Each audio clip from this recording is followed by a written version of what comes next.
Good evening and welcome back to the channel. It's another Polo video.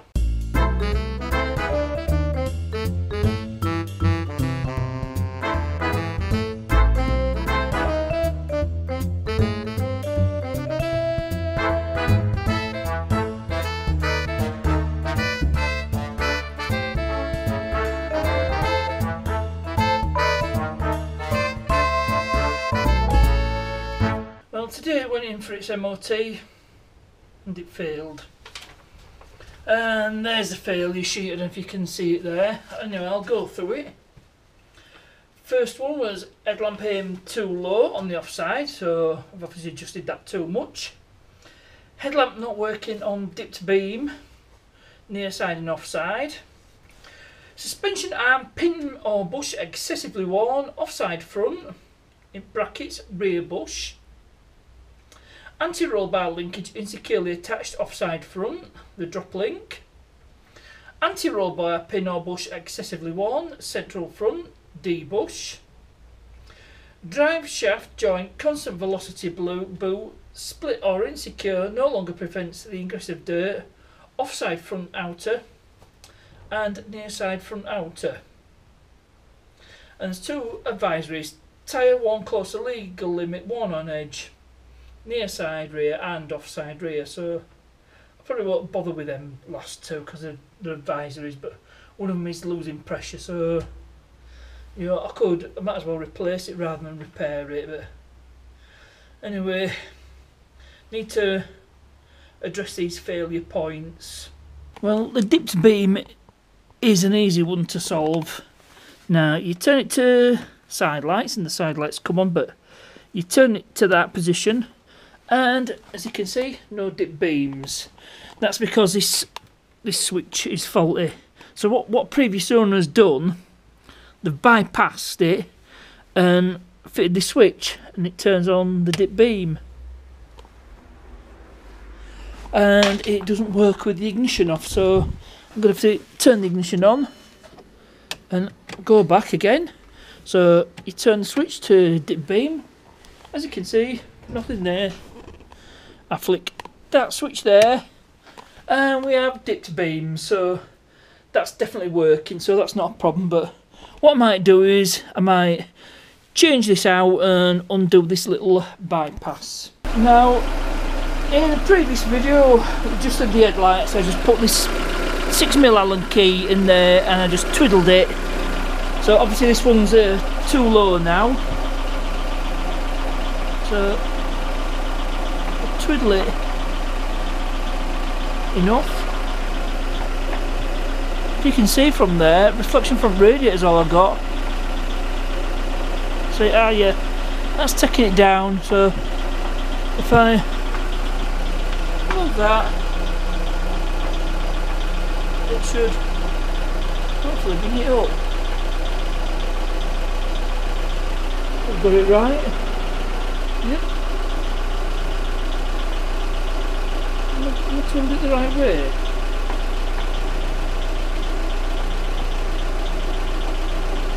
Yeah, it's moving it up.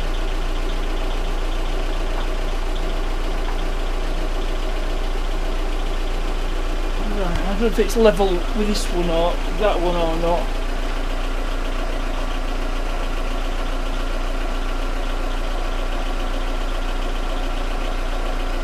Anyway, I'm going to stop twiddling with it for now.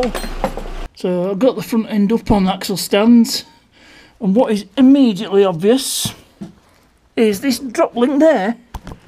It's not been completely done up. So that's a nice easy fix. So let's see if I can get that sorted out. Well, that was a really easy fix. I just nipped it up with spanner. Just got a 17mm spanner in there and just nipped it up. Now I've been round them all and I've checked them all and they're all alright. So that's one ticked off the list.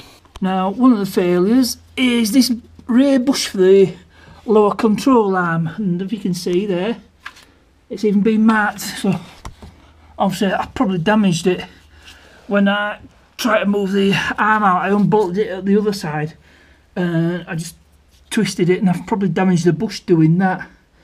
Obviously you're not supposed to do that. You can just undo take this plate off as 3 bolts, and then the whole arm comes out, and you can just take the arm out without having to damage the bush. So let's see, probably have to get another bush for that. So let's know what that one is. So we'll move on to the next failure.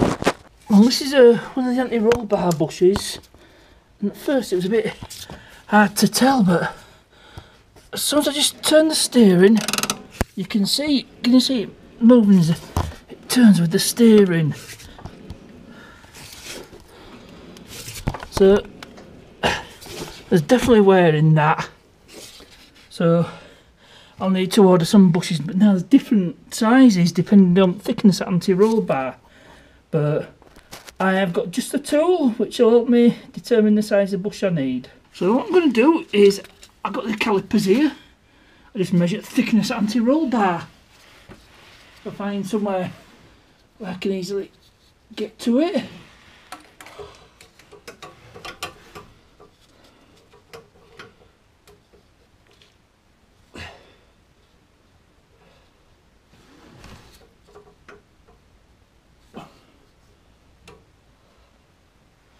And then just read it off on the scale. So let's have a look. Looks to be 19 mil. Yep, it's 19 mil. So I need to order some 19 mil anti-roll bar bushes. But yeah, it took a bit of doing. I couldn't spot that at first. Yeah, quick visual inspection. Oh, it looks to be all right. Then as soon as I turned that wheel by hand, I could see it moving. Now there's no point changing one side, so I'll just do both sides, and the bushes are cheap enough. So I know what parts to order. I think that's all I'll need. Anti-roll bar bushings and this control arm bush, and then the job should be a good one. Right, I'm going to leave it at that for tonight. What I'll do is I'll spray some penetrating fluid on those bolts for the anti-roll bar bushes, and then that'll be it for tonight. Well, I thought I'll have a look at the light switch, and I managed to get the switch out. And there's a panel you pull out, and there's a panel here side it sandwiched between door. It's basically side instrument panel there. It shows you how it fuses now. I've just had a look at this this interesting modification, and it looks like they've just tapped into the loom, you know, to get the dip beam. So if I get a known good working headlight switch, it should be a matter of plugging it in and away I go. Unfortunately, I'm left with this unsightly hole where the bypass switch was. I could just shove the switch in just for appearance's sake, but I think a replacement headlight switch should fix that little problem, then it should work exactly as Volkswagen intended. So I'm definitely leaving it for tonight. It's now the next night, and I've got all the parts I need.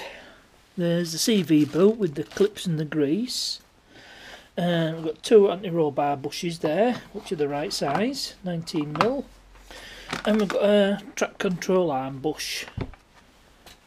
You saw it underneath the car, that's the bush that goes in. And I got the part number off the side of this switch. Now, well, you can see that there.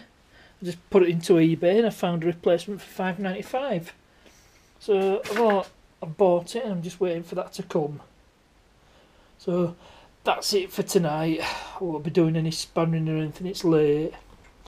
I've got other things to do. So probably carry on tomorrow night. It is now the next night, and I thought I'd replace this anti-roll bar bush. Just had a quick look, and the 2 bolts behind here that are holding it on, they're 13 mil. So I've got my socket now. Just grab my 1/2-inch drive ratchet. Should be able to get in with this. Let's have a look.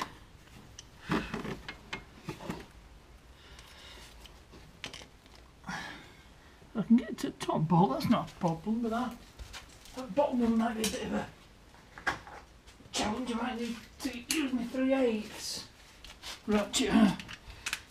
Get in with a combination spanner. Now just let's see.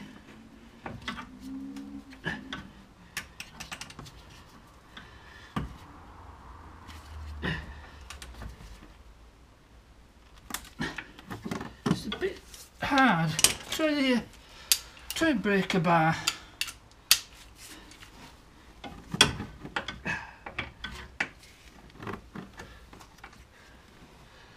Now put some.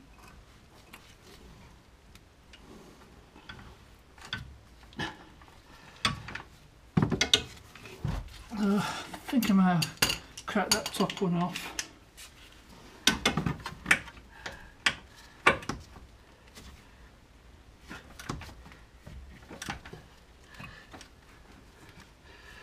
So let's just move the torch over a bit.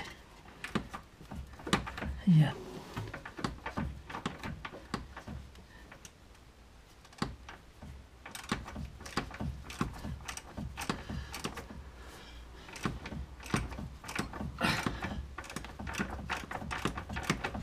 Might be an idea to undo this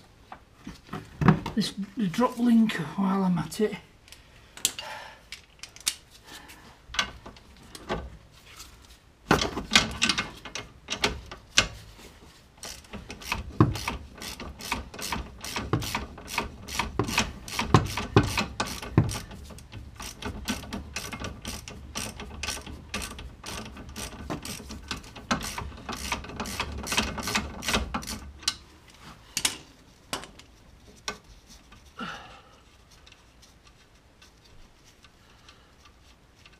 No, this is the one I didn't do up properly, so better make sure I do it up properly. I'll be checking it right, and also moving that out of the way should give me a bit more room to get in here, because I was struggling for room. The drop link was getting in the way. I nearly dropped my torch there. So I hope you can see.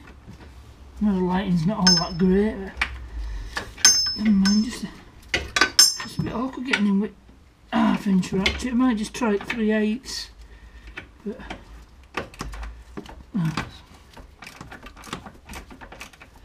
definitely better with the drop link out of the way. No, so the anti-roll bar won't be under tension.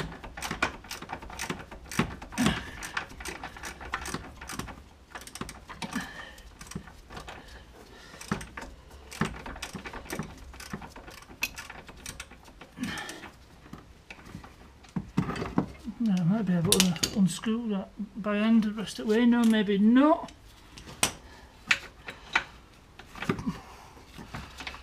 I can do it. It's socket, it's about socket.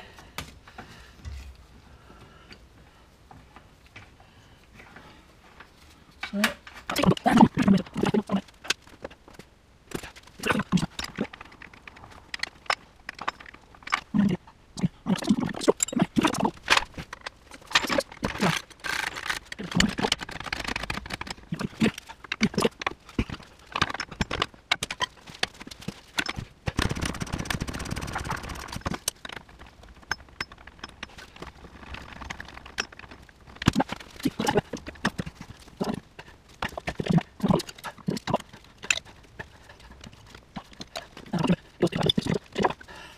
and there's our old bush. It doesn't look too bad actually. But we've got new ones, will fit them, they're cheap enough to fit.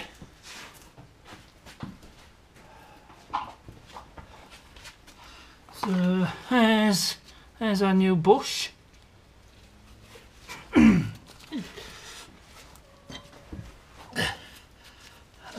there's a new bush. First thing we need to do is put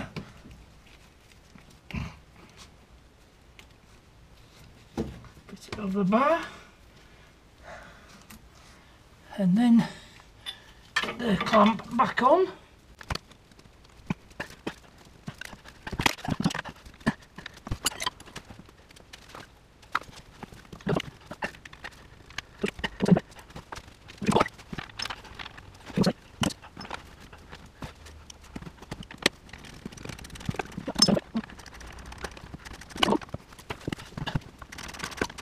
secret with this sort of thing, when you've got several bolts to undo, is get them all started, then you can tighten them up.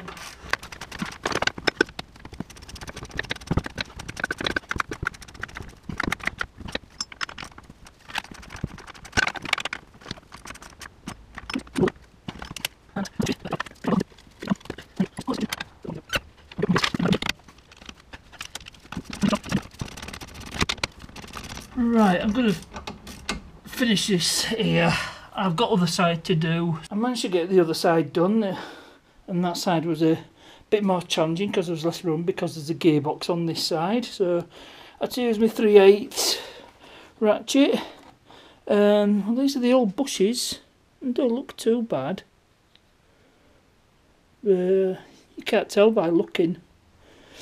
Anyway, they're both fitted on, and another job I managed to do was, refit this CV boot, because the little end, it was all the way in here. So to just pull it all out and just fit a new clip, and that should take care of that one. That should be all right. And other jobs I need to do is change the CV boot on this side, so should be able to get the drive shaft out. And then there's that other bush, this bush here, that needs replacing because that was an MoT failure. So I'll just have a look at the shower. That's gonna go on. I'll get that changed out another time. So I'm going to leave it at that for tonight. I've done something, so that's one step forward. So to be continued. I've decided I'm going to end the video here. There's more stuff to do, so that'll be the next part of the video. Battery's run down, so I'll just stick it on charge overnight. Anyway, I hope you enjoyed this one. Please remember to like and subscribe, and put your questions and comments down below. As ever, thanks for watching, and I'll see you later.